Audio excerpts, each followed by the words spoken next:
welcome to the Sustain OSS podcast. I'm your guest host today, Karen Sandler. This is the podcast where we talk about all things sustaining free and open source software, usually we only say open source.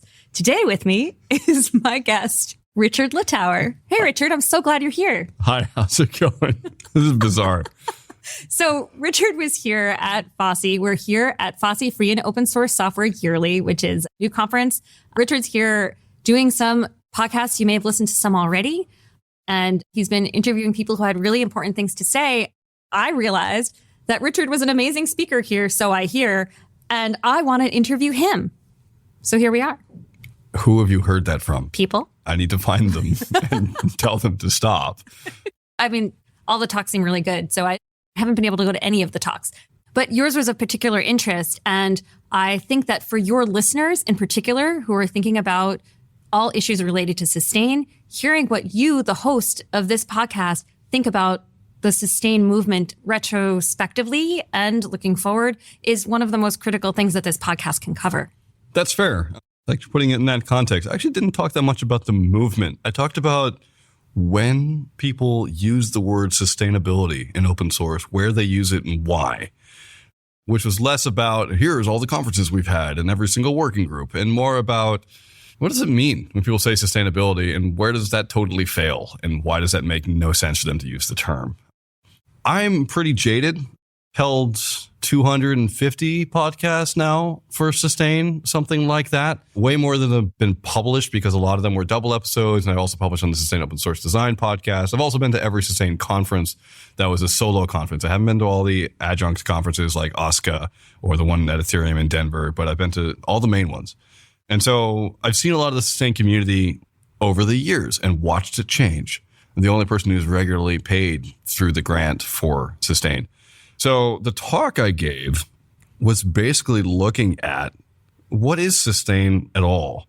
And I broke down the different places where you apply the term. So first off, I looked at projects, sustainable projects. How do people think about sustainability for a project? Well, they want to have growth. They want to have diversity. They want to have more funding. Kind of always up and up and up. Very rarely we want to have sunset materials. We want to have an evolution to the next project. We want to have a trajectory out of the project for maintainers. So I talked about that a bit. I talked about sustainability for developers. What do we talk about when we talk about burnout? When we talk about getting funding for maintainers or recognition for their work, like all contributors, stuff like that. Then I talked about the ecosystem at large, which is, I think, what most people want to hear about when I think about sustain. How do we fund maintainers going forward? How do we deal with issues of dependency and supply chain and security? And how do we deal with legal issues, license proliferation, with AI having an issue in how people develop open source software and free software and Libre software? How do we deal with massive things like the Cyber Resiliency Act, right? The CRA, which is going to impact how any European coder can release open source code and what they're liable for. Major issues affecting user rights and developer rights. And all of those fall under the sustain category. If you've listened to any of the podcasts, you're aware that some podcasts are different than other podcasts.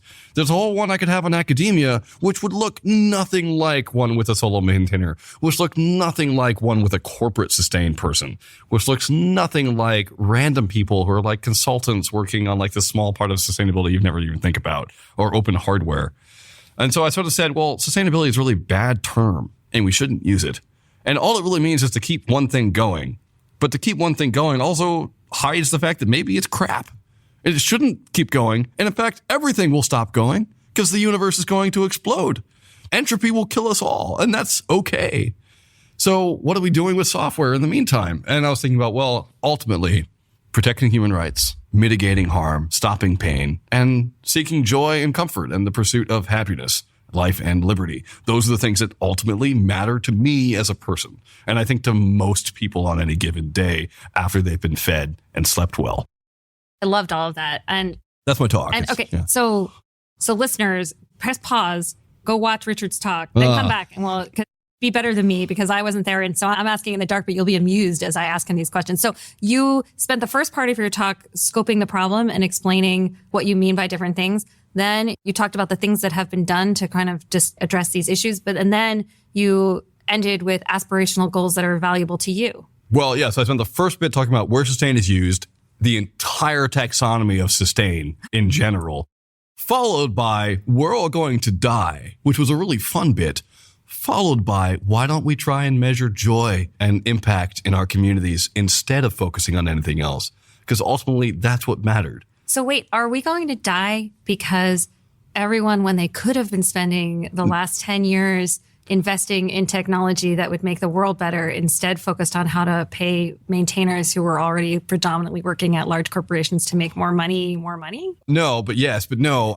I think we're going to die because that's just the nature of mortality. And, I'm just a Buddhist. Oh, right? Some of us with heart condition sooner than others. Yeah, so sooner than others. Yeah. Yeah, and that's just how it is. And, I never know when it's going to happen. It may be happening after I walk out of this conference building. It won't happen for a long time. One That's hopes. my prediction. Knock on wood. But I bring that up because when we talk about sustainability, we always have this idea that things need to grow and continue. And I just argue that the life cycle of all software is a life cycle, which means it often ends.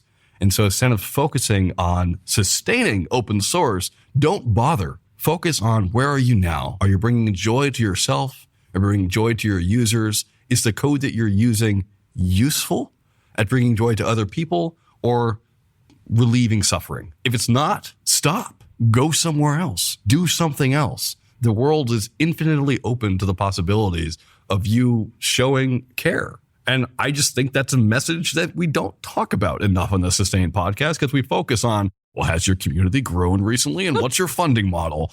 That's great. But at the end of the day, I don't care about open source. I don't care about growth. I care about human rights, liberties, and happiness for the people that I know and care for.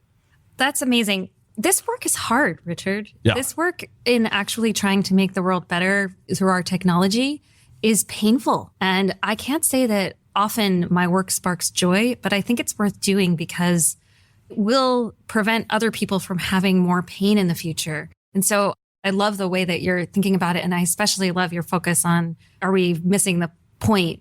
And what should we focus on? But what I really want to know is, what are you renaming this podcast to? I wasn't going to rename it. So I did just say I don't like open source. I like open source. I think it's a really useful tool for doing these things. I think it's one way of licensing your software to allow other people to use it, maximize impact, and find a community. All the things which humans love. I'm not saying go search for dopamine all the time, but it's certainly really nice to have it as opposed to not having it. You can get it from impact as well as having joyful little butterflies when you see a really nicely written line of Lambda code. Good for you. What am I renaming the podcast? Sustain. Just going to rename it to Sustain because I want to continue to allow people to think about the work they're doing in a way that gives them a story, that makes them feel like there's a narrative, because that's how humans think. We work in stories. We don't work in tweets. We don't work in code. We work by having a narrative arc and all these wonderful hero's journeys all the time, every day. And I just want people to recognize that and then think about, okay, where am I in the story right now? How can I be better at it? I'm not asking everyone to do a questionnaire with all of your users saying, have you found joy today? Tell me. Yes, no. It's just something to think about when you're thinking about, okay, is my project really that important? If not, maybe I should put up some boundaries and not answer that PR. Or maybe I should look for funding elsewhere. Or maybe I should, no, it's actually really important. Cool, let's stay with it. Great. Or maybe I should license with copyleft licensing so that more people could use it. Best argument for copyleft I just heard from Kyle, which is that if we don't use GPL, it won't end up in our devices. We're going to end up with devices that lock us out of user protections, which is going to impact the lives of actually how. Yes, millions of devices that come with user rights right now. And we're advocating to move away from it. In my head, always been chary of the GPL because I feel like it's going to limit the impact of my code. So I normally slap the MIT on everything. But now I'm thinking, well, I don't really care about the impact of my code as much, but I also care about where it's used. And it's more important to me that I don't erode the rights of others and myself through negligence. What kind of impact is the question, Yeah. right? You may have reduced adoption, especially right away, but it might be a completely different kind of impact if you Totally. Yeah. So what kind of scaffolding do you think that we could work on as a community to kind of work on that new kind of idea of sustain? I think we're doing it, just telling the stories. I don't have the only vision for Sustain. This is Richard Littauer's vision. It literally had a picture of a pika, which is a really cute mammal at the end, because as well as birds, I think mammals are cool. I don't know. As always, just continue to tell stories and narratives. I'm always worried that I'm going to end up turning into that guy on the beach who's like, the future, man. Like, do what you want to love. And like, I don't want to be that. I just want to provide resources that tell people to rethink their relationship with technology, where it's not a one-way street where you make it do something. It changes you as well. And I think all words are magic. Every single word you use is an act as well as a descripting thing. It changes the world. And so I just want to continually do that in a way where I change people's minds for the better so they unlock and think about other possibilities for how they interface with their lives. Do you think that all of this time that you've spent thinking about the sustain movement and going to all of those events, talking to so many people, drawing out their stories, has that changed sort of the way that you view corporate power in this space? Massively. Oh, yeah. Totally changed over the past 3 or 4 years. And I've had people notice that too. I no longer think of Google as the enemy. It is. So are Microsoft. So is I really Facebook. not where I thought you were going. But like they are horrible entities that contribute to death and enslavement. There's nothing else you could call kids in cages on the border, which is still happening. However, I've stopped thinking of everyone who works for those companies as bad and started thinking of them as part of a machine that they can't control, where they're doing what they can in their personal lives to deal with the paradox of being alive. Karen, you and I both have U.S. passports. We both pay U.S. taxes. That means we contribute to the industrial military complex. And I've started to think of myself as actually having to live with the paradox of that I can do that at the same time as being a loving neighbor, as being a useful brother, as being a avid hiker. None of these things have to happen exclusionary to the other. They can happen in parallel. My goal is to continue to live with that paradox and do what I can to mitigate the negative side effects. And it's the same for anyone who works with these large companies. Most of them aren't out to screw you. And so hosting all these conversations, I don't really like talking this much about my own views. That's why I wanted to flip the tables. The problems, I agree, are completely systemic, yes, right? And definitely. we as individuals play a role in that. Yep. But I guess the question is, at some point, do you think that, I know this is also my own agenda, so I'm kind of pushing you in that direction, and I don't mean to. No, I do mean to.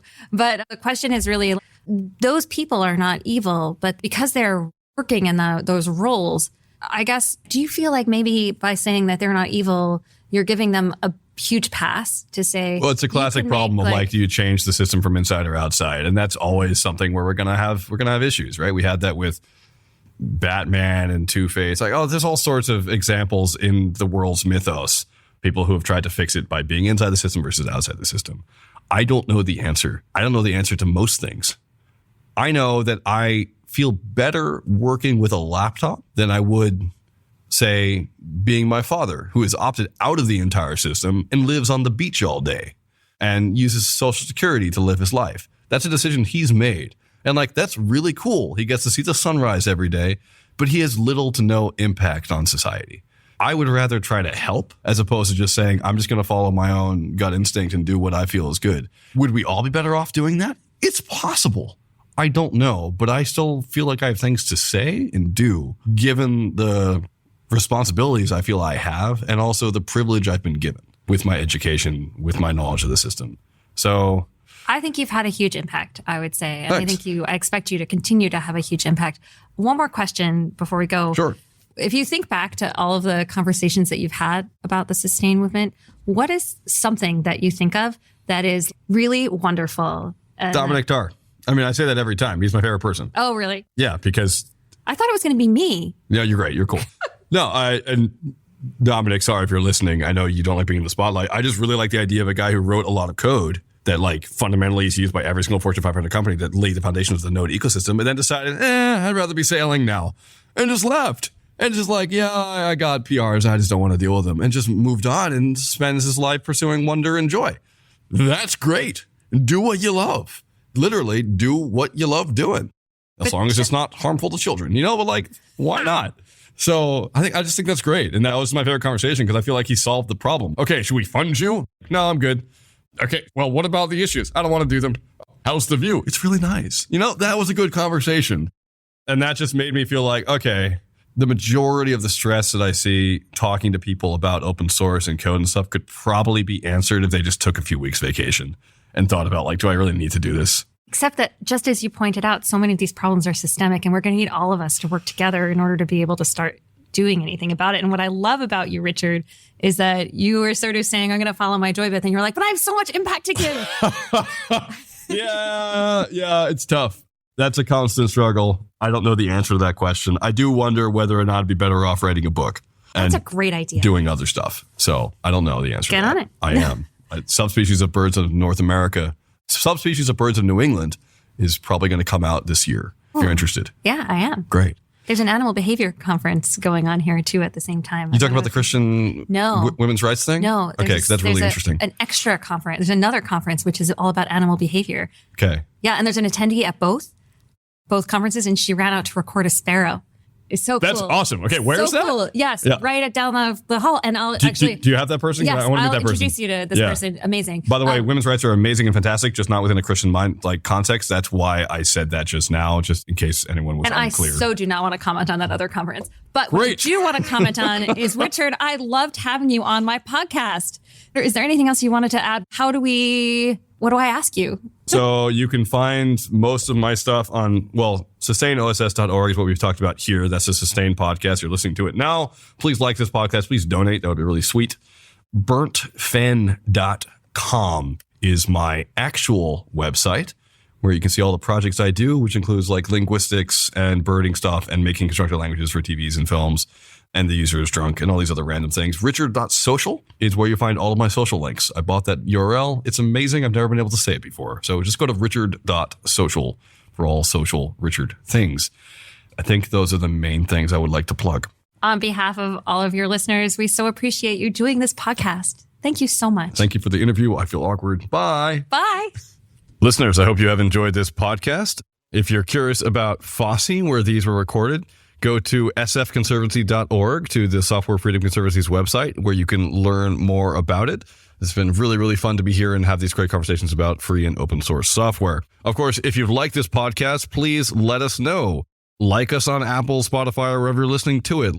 Email us at podcast@sustaiноss.org. Give us any thoughts or comments or queries or complaints. We would love to hear them. And of course, please tell your friends. Word of mouth is the single best way to get more listeners on this podcast.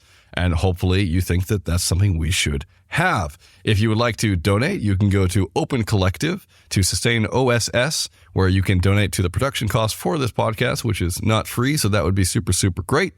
And of course, you can join in the conversation yourself by going to discourse@sustainoss.org to go chat. And you can follow us on Twitter @sustainoss, on Mastodon, and I believe on Blue Sky.